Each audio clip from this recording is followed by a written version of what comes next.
자, 반갑습니다. 국어강사 유대종입니다. 여러분 3월 학평 보느라 정말 수고 많으셨습니다. 제가 항상 하는 말이 있어요. 일일비하지 마시라는 거. 뭐 잘 봤다고 뭐 공부 안 해도 되겠다. 이제 다른 과목 해야지. 혹은 이제 뭐 잘 못 봤다고 해서 어떻게 해요? 라고 너무 슬퍼하거나 이러지 마세요. 음? 우리 시험에 봤던 장수산에서도 뭐라 그래요? 차고 오련이 견디란다. 알겠어요? 그러니까 의연한 마음을 가져야 돼 항상. 그래서 결국에는 수능날 제일 잘 보면 되는 거야. 틀린 것들을 이제 고쳐나가면서 이제 레벨업 하는 겁니다. 오히려 지금 틀리는 게 나아요. 수능 때 틀리면 이제 답도 없어. 그러니까 지금 틀리는 것을 아주 좋은 기회로 삼고 레벨업 하시길 바랍니다. 총평을 보시면 다소 지엽적인 부분이 있어서 여러분들이 까다롭다라고 느낄 수 있는 지점들이 있어요. 근데 이것은 수능스러운 까다로움도 약간 있지만 반면에 이제 3평 특유의 어떤 좀 이제 지엽화된 부분들이 좀 있으니까 그런 것들이 좀 많이 모아져 있는 거야. 평가원이 한 두세 문제 정도 전체에서 그렇게 낸다면 얘네는 뭐 6, 7개씩 내서 이제 여러분을 테스트하는 것인데 너무 이제 신경 쓰지 마세요. 그 대신에 이 틀린 것들은 반드시 오답을 내가 왜 틀렸는지 확인하는 그런 작업들이 좀 필요할 것 같아요. 자, 문학은 일단은 낯선 작품들이 많이 출제됐어요. 근데 이것도 어떻게 보면 내가 비연계가 나올 때 적응할 수 있는가 이런 훈련이 되겠죠. 그러려면 어떤 기출학습이 기본이 돼야 돼. 그리고 기출에 대해서 이제 문학 같은 경우는 이런 기출에서 이런 어떤 경향성이 있다라는 거, 평가원도 분명히 경향성 코드가 있단 말이야. 그런 것들을 기억하시면서 플러스 알파 EBS 학습을 통해서 최대한 그래도 접근성을 높여야겠죠.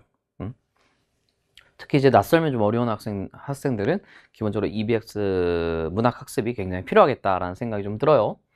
그래서 체감 난도가 조금 올라갔을 수도 있고요. 그 다음에 공간에 대한 맥락을 좀 체크하는 것, 그죠? 뭐 불고정에 대한 이해, 그 맥락 주변 맥락을 통해서 판단해야 되는 것, 반운산 주변에 대한 이해, 그 맥락을 통해서 그 공간에 대해서 판단하는 거. 그렇기 때문에 야, 좀 지엽적이지 않냐라고 따질 수는 있지만 어쨌든 기출에서도 선보인 바가 있는 것들이고 그렇기 때문에 이제 팩트 체크하시면서 크로스 체크 꼭 반드시 하셔야 돼요.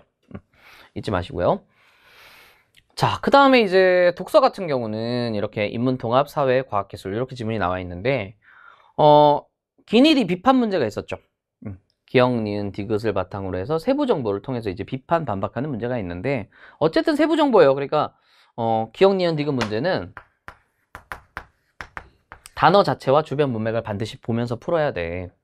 그리고 야, 니네 좀 실체가 명확하지 않으니까 인정할 수 없어 라는 의견에 대해서 실체 명확하지 않은 건 맞아 라고 해버리면 그래서 회의적인 사람을 설득할 수 없다. 이런 맥락도 좀 파악하시면서 접근하시면 돼요. 비슷한 스타일의 지문은 해겔 지문, 그죠? 2022학년도에서는 해겔 지문이 좀 비슷한 결이다라고 볼 수가 있겠고요. 그 다음에 사회 지문은 보시면 이 요건에 대한 충족 문제예요. 이것도 제가 라인 법 1강에서 분명히 얘기했지만 사단이 이제 단순히 사단이 되는 거, 사단이 바로 법인격을 취득할 수 있는 것이 아니라 법인으로 등기되어야 한다. 이게 필요한 조건이거든요. 그 조건에 맞아야 효과가 발동되는 거예요.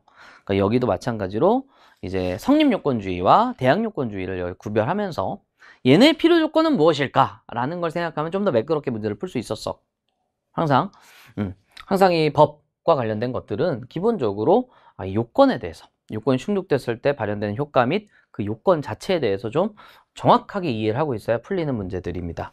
그래서 사실은 12번 문제가 그런 문제였다 라는 거 잊지 마세요. 알려드리면 결국에는 독서에서는 8번, 인문통합에서는 8번, 여기서는 12번 이 문제들에 대해서 좀 신경을 쓰자. 그 다음에 이제 과학기술 지문 같은 경우는 이제 양적관계와 과정, 우리가 배웠던 대로 슬래시를 치면서 공정에 대해서 판단 정리를 하고 그 다음에 클수록 작을수록 멀수록 가까울수록 방향키로 정리해주면서 판단을 또 해주는 건데 여기에 범주까지 좀 들어온 거야. 그러니까 내가 어떤 자극을 민감하게 느끼는 것과 자극 자체를 크게 느끼는 건 좀 다른 거지. 어떤 자극이 들어왔을 때 내가 좀 더 민감해지는 것과 자극 자체가 세지는 건 서로 다른 거잖아. 그리고 연민의 중요성이 극대화되는 것과 연민 자체가 많아지는 건 서로 다른 거잖아. 이런 범주에 대한 판단 문제. 제가 인셉션 독해에서도 분명히 얘기했지만 이런 부분들이 좀 등장을 하는 거야. 그러니까 혼합물의 농도가 올라갔어. 그래서 결정액을 만들 수 있는 용질 분자수가 많아져서 결정액이 많이 생겨서 이것과 이제 하나의 결정액에 모일 수 있는 용질 분자수는 서로 범주가 다른 거죠.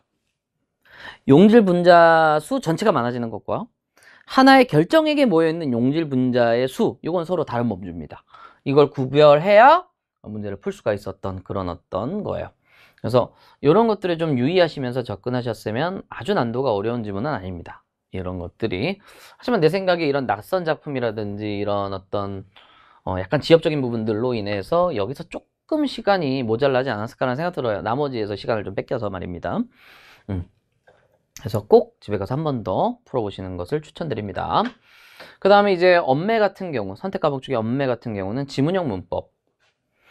그래서 이거는 처음 보는 것일 수가 있어요. 그럴 때 당연히 잘 정리정돈을 해야 된다. 특히 법지문과 거의 다를 바가 없어. 원칙과 예외. 항상 이 도식이 중요하거든요. 그래서 다만, 그러나, 어떤 원칙이 나오고 그러나, 다만 이런 것들이 나오면 신경 써서 밑줄 치는 것들. 제가 항상 강조했던 것들이야. 그래서 이런 것들을 좀 기억하시고요. 그 다음에 개념에 대해서도 이 높임법에 대한 이해, 국외음화에 대한 이해, 불규칙 활용에 대한 이해, 이건 기본값이야. 그래서 항상 그렇게 이제 개념 연습을 좀 해야 된다라는 거 잊지 마세요. 화작 같은 경우는 다소 평이한 상태에서 한두 문제 정도가 이제 킬러인데, 킬러라기보다는 중킬러에 가까운, 그것 또한 사실은 조금 꼼꼼하게 보면 처리되는 것이므로 고쳐쓰기 문제라든지 어떤 의견을 반영했는지 안 했는지 유무를 묻는 것은 좀 여러분들이 꼼꼼하게 좀 디테일하게 좀 봤으면 좋겠어요. 그래서 다소 좀 함정들이 좀 파져 있어서 여러분들한테 좀 조금 어렵게 느껴지지 않았나라는 생각이 들지만 연습하기엔 좋다. 그래서 내가 이제 함정에 걸려 넘어지지 않는 연습을 하기에는 용이한 지문들, 용이한 문제들이라고 볼 수가 있어요. 그래서 해결책을 좀 이제 제시를 하면요. 첫 번째, 일일비하지 마세요. 제가 항상 강조하는 겁니다. 항상 레벨업하는 기회로 삼으세요. 문학 같은 경우는 이제 기출학습을 통해서 비연계가 나오더라도 버틸 수 있는 능력, 그리고 아는 작품이 나왔어도 틀릴 수도 있잖아. 그러니까 아는 작품이든 모르는 작품이든 뚫어나갈 수 있는 능력이 필요하고요. 그러면서 시간 단축을 위해서는 EBS 연계학습이 당연히 필수적입니다. 저 같은 경우는 인셉션 문학, 그 다음에 이거는 OBS로 이제 수업을 하고 있어요. 제가 다른 사람 강좌를 추천해 드릴 수 없잖아요. 그래서 뭐 이런 것들 체킹하시면 되고, 독서 같은 경우는 항상 똑같습니다. 어떤 텍스트든 뚫어나가는 일관적인 태도, 인셉션에서 학습하고 있고요. 지식의 체계, 이게 이제 라인입니다. 그래서 아무래도 법에 대해서 많은 지문을 접한 사람, 그럼 훨씬 유리하겠죠. 읽을 때. 경제적인 지문을 많이 읽은 사람 당연히 유리하겠죠. 왜냐하면 기본적으로 지식의 체계가 어느 정도 갇혀있기 때문이야. 단순 선지식이 아니라 그런 사람들은 새로운 지식을 봐도, 새로운 자기가 처음 보는 걸 봐도 그 영역에 있어서는 잘 뚫어나갈 수가 있거든. 아주 큰 스키마를 가지라는 게 아닙니다.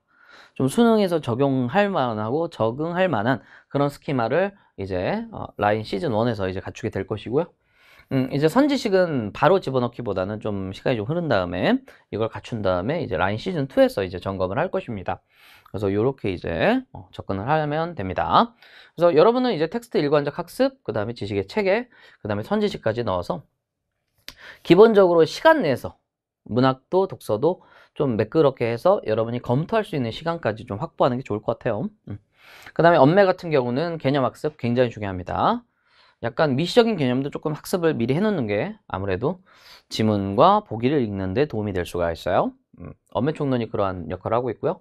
그 다음에 문제를 풀고 다시 한번 리트릿을 하면서 다시 한번 개념을 보는 엄매 총론과 엄매 기실회, 저 같은 경우는 그렇게 이제 강좌들이 있어요. 화작 같은 경우는 기출 중심의 학습을 중심으로 하세요. 당연히. 하지만 이제 화법에 대해서는 개념, 그러니까 그 기출의 어떤 선지들을 보면 담화 표지, 반언어, 이런 것들이 있어요. 그런 어떤 개념들 좀 습득하셔야 매끄럽게 선지를 뚫어나갈 수가 있고요. 그리고 작문은 이제 비슷한 결의 어떤 유형들이 있어요. 가령 퇴고 문제가 있다거나, 혹은 이제 의견 반영 문제, 그 다음에 개요 수정 문제, 이런 어떤 자료 활용 문제, 이런 것들이 좀 존재한단 말이야. 그럼 비슷한 문제들을 풀어나가면서 좀 점검을 하시면 어떤 패턴이 좀 보여요. 그런 패턴에 따라서 문제를 풀면 좀 더 용이하게 접근할 수가 있다라는 겁니다. 그래서 다시 한번 얘기하지만 약간 좀 어려워하는 학생들도 있을 수 있어요. 하지만 너무 이제 지나치게 슬퍼하지 마시고요. 이 함정을 좀 이제 파놓은 거거든요. 이 함정에 대해서 이길 수 있는 그런 어떤 판단들. 그래서 판단에 신경을 쓰시면서, 선지 판단에 좀 신경을 쓰시면서 접근을 하시면, 특히 문학 같은 경우가 그렇고요. 독서 같은 경우도 이제 어떤 식으로 지문을 뚫어 나가는지에 대해서 학습을 하시면서, 계속 꾸준히 학습을 하시면서 접근하시고, 언어 같은 경우에는 개념, 그리고 그 개념에 대한 적용, 이런 학습들, 화자가 기출문제를 계속 풀면서 어느 정도의 패턴, 이런 것들이 굉장히 중요하다라는 거, 원론적인 이야기지만 대단히 중요한 얘기입니다. 그래서 복습하시고 점검하시고 레벨업하는 기회로 좀 삼으시길 바랍니다. 아시겠죠?